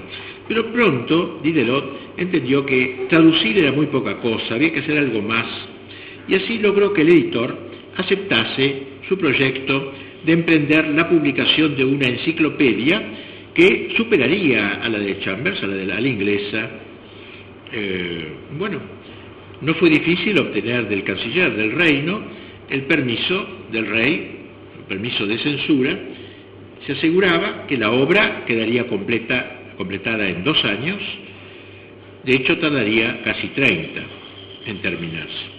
Sea lo que fuera, el hecho es que desde 1750 los filósofos habían ido adquiriendo conciencia de la fuerza que tenían ahora. Mientras Voltaire, en la carta de Federico II, escogitaba los medios, los modos de aplastar a la infame, en carta a Federico, el literato Diderot, juntamente con el científico d'Alembert, forjaban esta arma de combate que habían de utilizar todos los que se habían alistado en el campo de las luces, la enciclopedia. Así que empieza esta gran obra. Aquí debemos señalar la gran figura de Diderot, que fue el creador de esto, el personaje, un hombre muy inteligente, pensador muy especial, porque unía una inteligencia superior a una gran sensibilidad, es decir, una personalidad atractiva, atrayente, espléndido conocedor de los secretos más recónditos del pensamiento y del idioma. Entonces Diderot toma la obra en sus manos. Desde el comienzo, la enciclopedia fue anunciada como debiendo formar el conjunto más completo de todos los conocimientos humanos. Por cierto que privilegiaría las ciencias exactas y naturales, así como las técnicas, ya que estaba tan en boga el progreso técnico, pero se proponía también dar un lugar a la religión, la teología, la historia, la geografía, la astronomía, el comercio, todo lo que pueda ser objeto de una ciencia. También la poesía, la elocuencia, la gramática, etcétera, los oficios, todo debía encontrarse aquí. Era la idea, ¿no? Debía valer la enciclopedia por todas las obras. Había que tirar toda la biblioteca, vamos a decir, porque la enciclopedia, ahí estaba todo, iba a estar todo. Esa es la idea un poco que querían crear, ¿no? Y bueno, la enciclopedia entonces sería el fruto del trabajo de un grupo de hombres. No crean ustedes que es solo este grupito de enciclopedia, ¿cómo se dice? De sofistas, ¿no? De filósofos, no.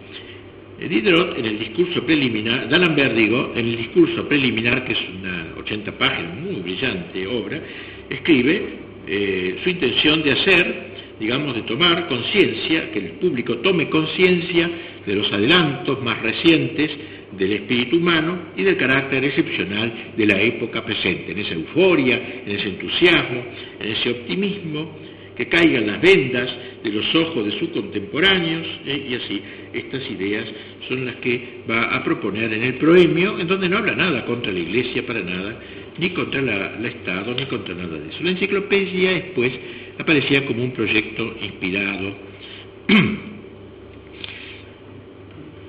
El más grande, dice un discípulo de Diderot, el más grande y hermoso monumento que en ningún siglo haya elevado jamás para gloria e instrucción del género humano. Bien, así que D'Alembert en su discurso preliminar lo presenta así, de modo que el que lea eso se siente atraído, esta inmensa empresa educativa expuso sistemáticamente lo que hoy todavía podemos llamar el espíritu enciclopédico, es decir, que abarcante de toda la ciencia, de todas las técnicas, de todas las artes y sus raíces filosóficas, ¿no? Puesto que las filosofías de las luces buscan liberarse de toda referencia a la metafísica y a la teología, debía encontrar,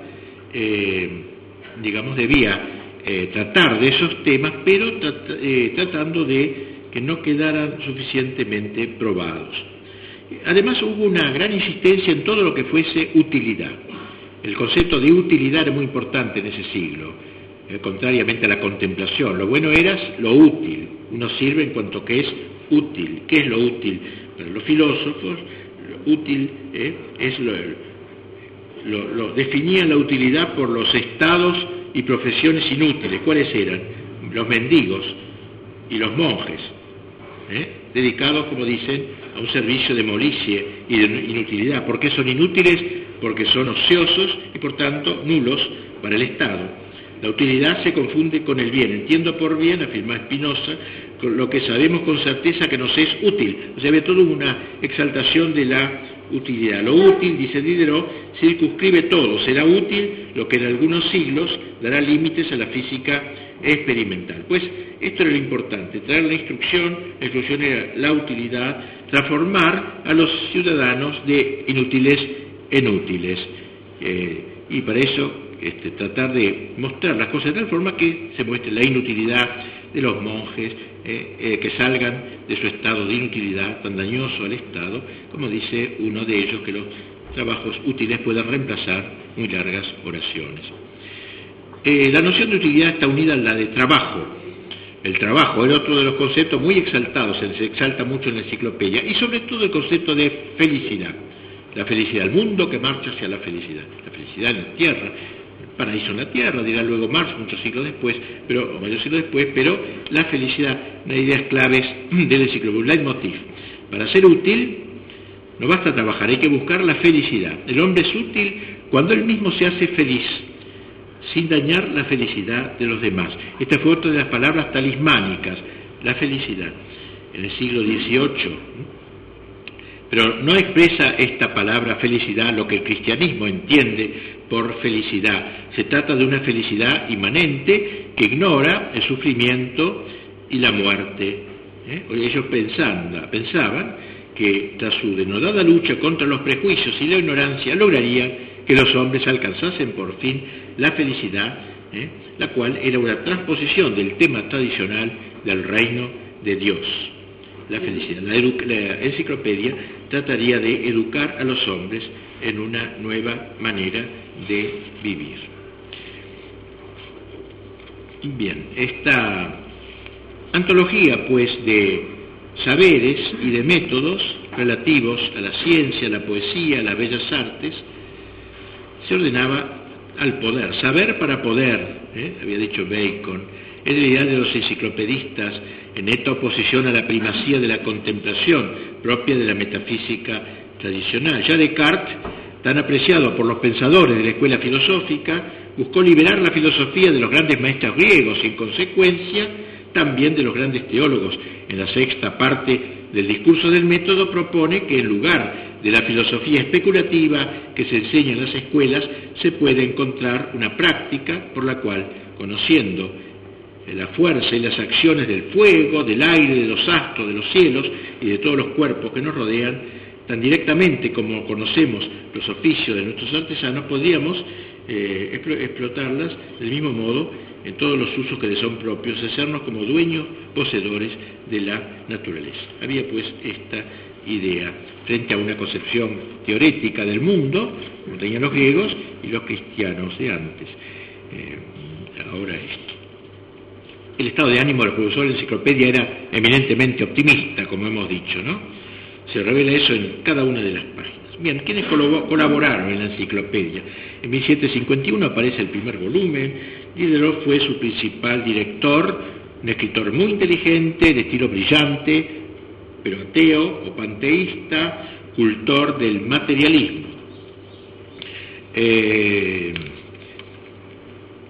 No hay que creer que todos los grandes nombres de los filósofos estuviesen aquí.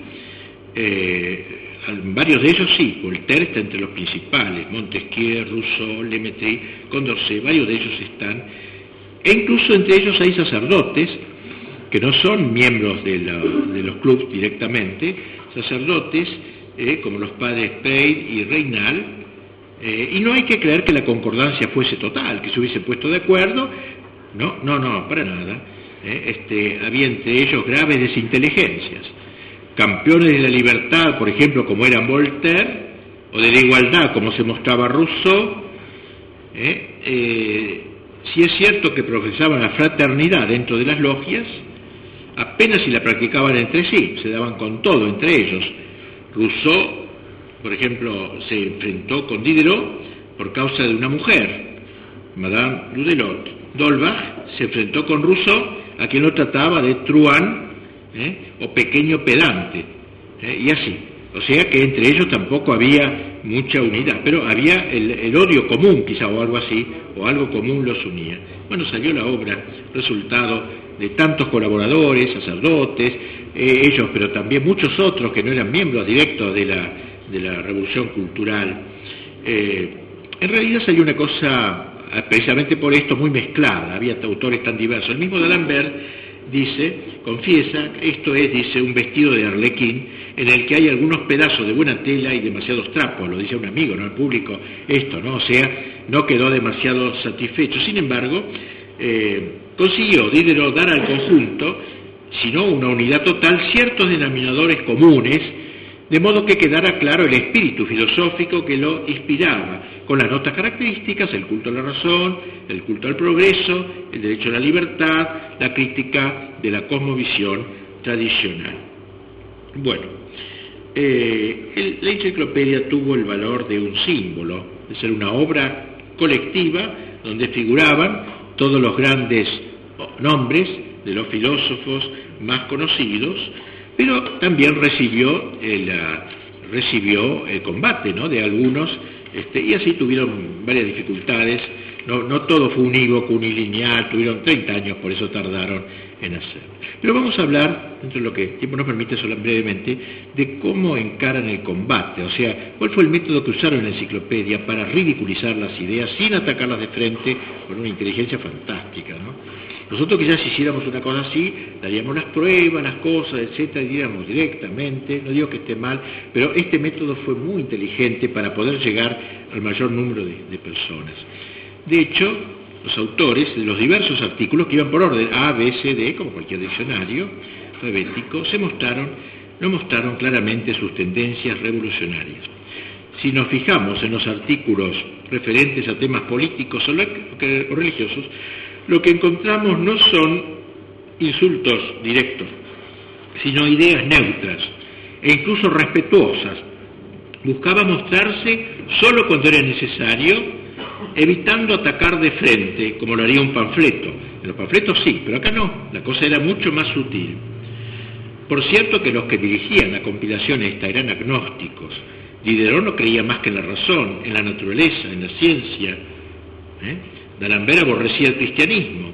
La mayoría de los colaboradores fueron ateos, o en el mejor de los casos, deístas, pero independientes de todo espíritu evangélico. Pero sin embargo, a toda costa evitaban mostrarse demasiado, atacando de frente ni a la Iglesia, ni al rey, ni a ninguna cosa de estas. Así que lejos de ser una obra de descarado sectarismo, ya que incluso colaboraron, como dijimos, sacerdotes y católicos y algunos sacerdotes, la enciclopedia inclinaba a los lectores a ir aceptando la supresión de lo absoluto, la abolición de lo sobrenatural, la negación de todo milagro, de todo misterio, incluso de toda metafísica, sin por ello hablar directamente contra el cristianismo, para evitar que recayese alguna prohibición de la corte, de la censura, pero sí insinuando las ideas contrarias, presentando las verdades religiosas de un modo insuficiente o ridículo, oponiendo objeciones a la doctrina tradicional sin refutarlas de manera conveniente, refutándolas pero no del todo. El error nunca debía encontrarse de manera explícita, sino escondido en los diversos artículos. La religión debería parecer respetada e incluso defendida cuando parecía verse cuestionada. Algunas veces la objeción debía parecer que era refutada, cuando en realidad se la hacía más peligrosa. Por lo demás, varios de los colaboradores de Diderot y de D'Alembert eran católicos cuyo catolicismo no se podía sospechar. Bueno, así entonces vamos a poner algunos ejemplos de cómo trabajaron estos hombres tan inteligentes. Ejemplos del método adoptado, porque es seleccionador. Por ejemplo, en el artículo Biblia, en la letra B, aparece la palabra Biblia. Tras afirmar que la Biblia es un libro importante, sagrado, cuyos autores subrayan la pureza de intenciones de su redactor, aparentando la mayor buena fe, ¿no? Se complace el artículo ese en exponer todos los problemas que suscita el texto sagrado sin dar las respuestas adecuadas, de modo que el lector concluyese necesariamente que nada hay en la Biblia digna de fe. O sea, luego del gran elogio, todas las críticas racionalistas, como podía serlo un buen profesor de escritura de los seminarios modernos. Y cuando se trataba de algo atinente a la moral, se repetía, por ejemplo, esta frase: la moral puede existir sin la religión, y la religión va muchas veces unida a la inmoralidad, etc.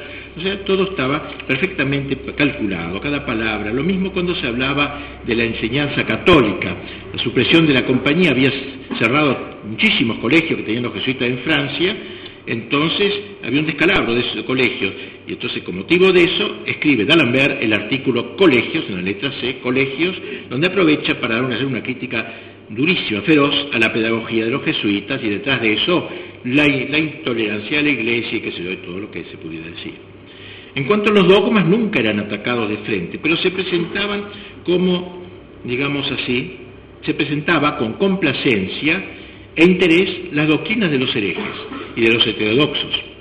Los artículos que exponían temas religiosos a veces aparecían de manera irreprochablemente ortodoxa.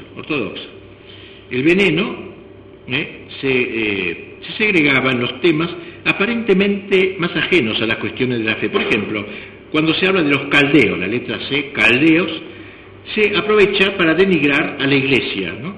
O el artículo sobre el caos, la letra C, da pie a la crítica del Génesis, que Dios saca las cosas, el caos, etc. Mucha habilidad. Otro ejemplo, el artículo infierno. Infierno expone largamente la concepción de un arzobispo anglicano sobre el infierno, quien había emprendido, se nos dice allí, tratar de conciliar el dogma de la eternidad de las penas con los de la justicia y misericordia divina, como diciendo, no logró conciliar. ¿Cómo va a conciliar la eternidad de las penas, una cosa tan horrible, con la misericordia de Dios? Intentó lograr, no dice más, no dice que falló en su intento, pero queda ahí flotando la idea de que no es posible un infierno porque no se salva la misericordia divina. Por lo demás, cada vez que era posible, la fe era mostrada como oponiéndose a la razón. Siempre la fe estaba contra la razón. Sin atreverse a negar el dogma o dudar de él, se contentaba con decir que había que aceptar siempre los dogmas, aunque fuera a costa de la razón. Vivos, Acepte usted este dogma. Bueno, acepte que Cristo está en la Eucaristía. Yo ya sé que la razón dice que eso no es posible, pero acepte el dogma, respete el dogma. El dogma, al fin y al cabo, es la voluntad de la Iglesia. ¿Sí? Todo, ahí se ponen piadosos, pero ha dicho que eso no es compatible con la razón. Ello cuesta, por cierto, decían, pero hay que hacer el esfuerzo de someter la razón a la fe. Hay que inclinarse ante la revelación. Volviendo al tema de la condenación y de las penas eternas, el autor del artículo Condenación decía que está claramente revelado en la Escritura. Por tanto, dice, no está sujeto a discusión este tema. No se trata, por tanto, de buscar por la razón, si es posible, que un ser finito cometa contra Dios una ofensa infinita. Es preciso someterse a la autoridad de los libros santos. No es posible que un hombre finito como nosotros podamos cometer una ofensa infinita que nos merezca una condenación eterna. Pero no, hay que inclinarse. Ya sé que eso no se puede probar por la razón, pero lo dice la Escritura, hay que inclinarse ante los libros sagrados. Bien, asimismo, el cristianismo es presentado como generador de supersticiones, de fanatismo y de intolerancia. En el artículo Cristianismo, de que es autor Diderot, no teme afirmarse que la religión cristiana es intolerante. El tema de la tolerancia, recuerda, es uno de los caballitos de batalla del que tenían ellos, en orden a separar lo espiritual de lo temporal, ¿no? Hay que liberarse por fin de todo lo que provocó la Inquisición, las cruzadas y todo eso, la intolerancia. Es necesario que se termine mediante la separación de lo temporal y de lo espiritual. En el luego lenguaje, todos los adversarios de la tolerancia liberal son fanáticos y merecen igualmente dicho calificativo todos los que quieren hacer prevalecer una religión sobre otra. Las religiones son igualmente nefastas, pero la peor es la católica. Como decía Voltaire, decía, yo no elijo entre Ginebra y Roma. No se refería a la Ginebra, sino a la ciudad de Ginebra, donde había nacido Calvino. Es decir, yo no elijo entre el calvinismo y el catolicismo. Pero lo peor es el catolicismo. Eso no dicho claramente, pero iba quedando así. En cuanto a las cuestiones que atañen a la Iglesia como sociedad y a la vida cristiana, son más cuidadosos. Por ejemplo, el artículo Papa trata de resaltar la degeneración del papado. Bueno, primero explica lo que fue el papado, cómo empieza, etc., y luego cómo se degeneró. Las órdenes religiosas son presentadas como refugio de holgazanes. Allí se lee, se puede llevar tranquilamente un escapulario, decir todos los días el rosario o alguna oración, sin perdonar a un enemigo o dejar su concubina. Esto es cierto, pero está como indicándose que es lo natural eso, ¿no? Que uno reza el rosario y tiene una concubina. Entonces, como hay que elegir entre una cosa u otra. Como se ve, para evitar la censura oficial se prefiere la obra de Zappa a la confrontación descubierta. D'Alembert se refirió a esta especie de semiataque, lo llama él, semiataques. Esa clase de guerra sorda, dice, que resulta ser la más prudente cuando se vive en vastas religiones en las que domina el error. Se está dominando el catolicismo, esta es la manera que tenemos de llegar. Pero el anticristianismo de la enciclopedia aparece casi en cada página, y así se constituyó en una enorme máquina de guerra contra la Iglesia y contra el cristianismo en general. Dice Daniel Robs que el resultado fue crear un clima de difusa hostilidad hacia todo lo que fuera religioso, una atmósfera de inquina, digamos, en la que se desterraba lo sobrenatural, en la que el sentido social sustituía al divino, en una perspectiva en que la Iglesia, todas las iglesias tendrían que desaparecer. En tal sentido, la enciclopedia fue más lejos que Voltaire, quien por lo menos admitía que la plebe tuviera una religión. Bueno, en lo que toca a las materias políticas, ellos fueron más cautos, ¿no?, por el rey, no se metieron tanto como dijimos. Bueno. La enciclopedia encontró diversos obstáculos, bastantes obstáculos encontró. Cuando se produce el segundo volumen, estalla un escándalo bárbaro, porque uno de los colaboradores, un sacerdote que firmaba con un seudónimo, había sostenido en la Sorbona una tesis falsa, lo que le costó tener que escapar a Prusia, donde vivió bajo la protección de Voltaire, quien estaba allí viviendo ahora al servicio de Federico II. Y pronto se supo que este sacerdote era también el autor del artículo Certidumbre de la enciclopedia, un artículo muy cuestionable. Era demasiado. Entonces sale un decreto de Estado, se prohíbe la ulterior venta o publicación de la obra y se ordena el secuestro del material que Diderot había ido reuniendo. Todos los artículos que el pobre había ido juntando para ir publicando ulteriores tomos, los requisaron. Así que D'Alembert, fatigado, dijo: yo me rindo, no, esto ya es demasiado para mí. Y Voltaire le dijo: no señor, ánimo, ánimo, levantó el coraje, y él siguió trabajando, admirable esto, ¿no?, pidiendo nuevos artículos y enviando sin cesar nuevas colaboraciones. Como leemos en una de las cartas de Voltaire a D'Alembert y a Diderot, era preciso, en nombre de la amistad y en nombre de la filosofía, no dejarse vencer por los disgustos, no dejarse desanimar en una empresa tan hermosa. Y así, a los 18 meses, pudo renovarse la publicación interrumpida. Luego hubo otra crisis, en 1757 hay un atentado contra el rey. Se asustaron de nuevo, dicen: nos van a echar la culpa a nosotros. ¡Pum!, se llamaron a silencio.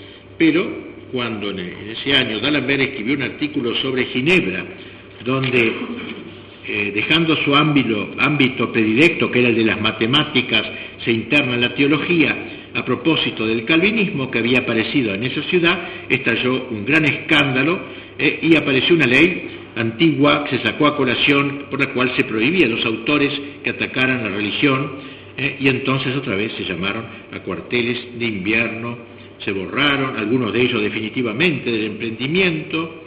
Un ataque de los obispos logró que el gobierno interviniese un poco más, pero enseguida estaba Marquesa de Pompadour y los que calmaban al rey y los que le decían no es para tanto, y la cosa seguía adelante. Y así se fue publicando tomo tras tomo. Este famoso que nombré antes, Chrétien de Malesherbes, que era el director de librería, se instituyó en última instancia en protector de la empresa enciclopédica, porque era amigo de las luces y deseaba que la enciclopedia acabase toda, que se pudiese por fin concluir. El hecho es que la enciclopedia, comenzada en 1751, quedaría concluida en 1772. Son muchísimos volúmenes, suplementos, tablas de planchas de cobre, un conjunto realmente impresionante. Y todas las trompetas de todos los periódicos, de los filósofos, saludaron la maravillosa obra del siglo XVIII, de influencia inmensa. Todos querían tener la enciclopedia, se hicieron ediciones de todos los formatos, de todos los precios, pasando a ser el libro fundamental de todas las bibliotecas públicas o privadas en Francia y pronto traducidas al extranjero. Los filósofos hicieron de ella su Biblia, suscitando una oleada de errores y de negaciones, digamos así, que llegaron más allá de sus presentaciones vacilantes al más absoluto radicalismo. Dios empezó a ser una mala palabra, carente de sentido, el alma una quimera, ya que solo existe la materia, la religión una farsa, un cuento de viejas, el destino ultraterreno un absurdo. Entonces lo que importaba eran las sensaciones, el hedonismo. Ahora empezaba la época de la felicidad colectiva para todo el género humano, liberado de las antiguas ataduras, etc. Fue una obra también, podríamos decir, típicamente masónica. Y como dijimos antes, lo que fue la Suma Teológica en la época de la cristiandad sería ahora la enciclopedia del siglo XVIII y trascendiendo el siglo XVIII en adelante. Esto es lo que queríamos decir de allí. Yo en el trabajo que hago termino este primer tomo de la, ¿cómo se dice? De Bernabe, en donde he tratado primero de del jansenismo, que tiene que ver también, luego la pulsión de la compañía, que tiene que ver con esto, y la toma del poder, esto es lo que les ha dado a ustedes más apretado que lo que está. Luego veré la masonería, el iluminismo de Baviera, que es muy interesante todo eso, y después veré los grandes ideólogos, uno por uno, Montesquieu, Diderot, Voltaire, Rousseau y los de estos, ¿no? Pero al final de este primer capítulo que acabo de exponer acá, o de este capítulo que acabo de exponer acá, hablo de si hubo una respuesta condigna a la revolución cultural. Entonces voy mostrando, ¿no? Bueno, ya algo he dicho, los reyes, no, en la nobleza, tampoco. En las Fuerzas Armadas, no, estaban metidas en las Fuerzas Armadas estas ideas también. La igualdad frente a la jerarquía de los oficiales, suboficiales, por eso las Fuerzas Armadas estarán ya indemnes en el momento en que podrían haber luchado a favor del rey, en momentos dramáticos.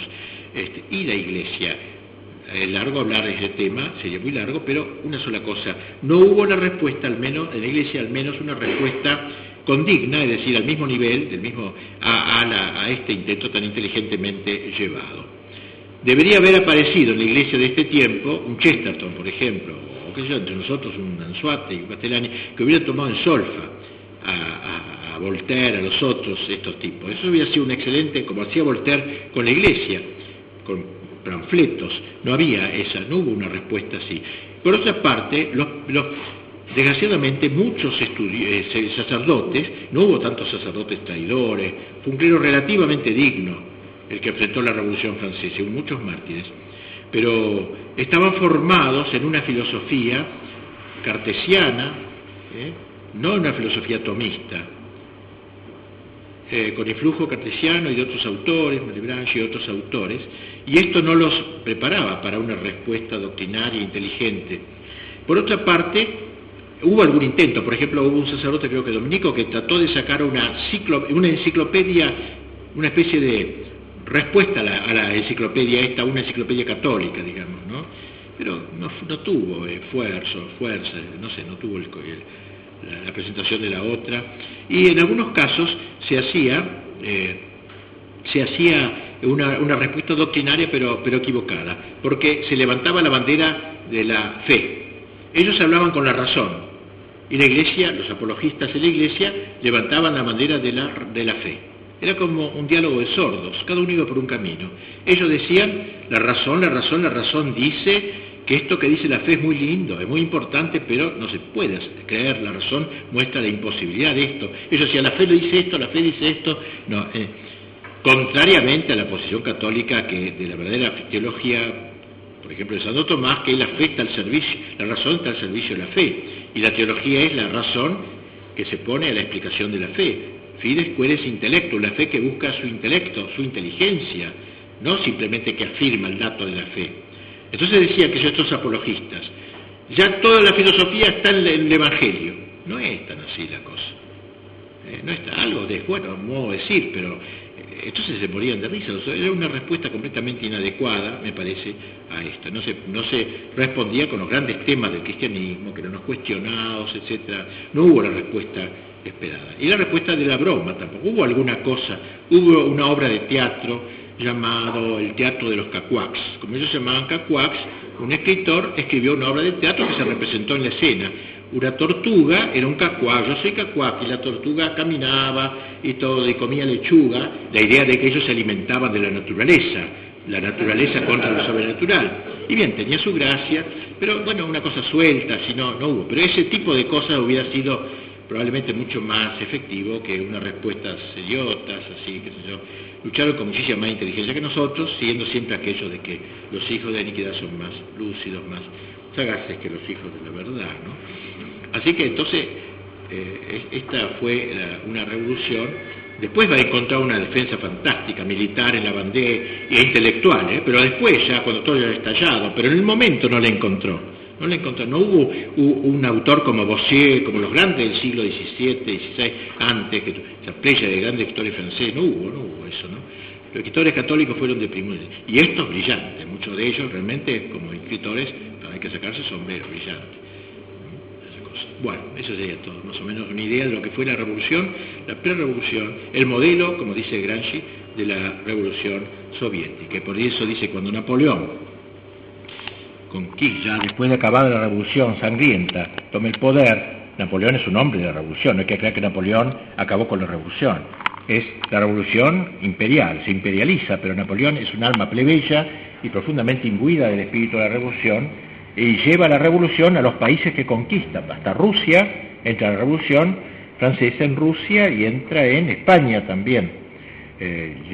Por eso dice muy bien Gramsci, delante de la bayoneta de Napoleón llegaban los libelos de Voltaire, que se producían en Francia, y como por el telégrafo recorrían todos los campos de Europa y llegaron antes, de modo que la bayoneta de Napoleón encontraron preparado el terreno para la victoria de Napoleón sobre Rusia, sobre España y otros países, ¿no es cierto? Bueno, así que esta fue la gran revolución cultural, que es un modelo realmente de revolución, cambiar el sentido común, como dice Gramsci, el modo de pensar de la gente, para luego tomar el poder. Todos estos tipos que nombramos, D'Holbach, Voltaire, Rousseau, D'Alembert, Diderot, todos murieron antes de la revolución, no la vieron, eso dice uno de ellos, no tuvieron el gusto de verla, ¿no? Pero la prepararon. Y quizá probablemente algunos, si hubieran visto los horrores, se hubieran asustado, como puede pasar, pero fue así. O sea, son todos autores pre-revolucionarios, pero ya imbuidos del espíritu, son los que dan la tónica revolucionaria. Bueno, muy bien, no sé si quiere hacer alguna pregunta, alguna cosa, si es que cabe, no sé.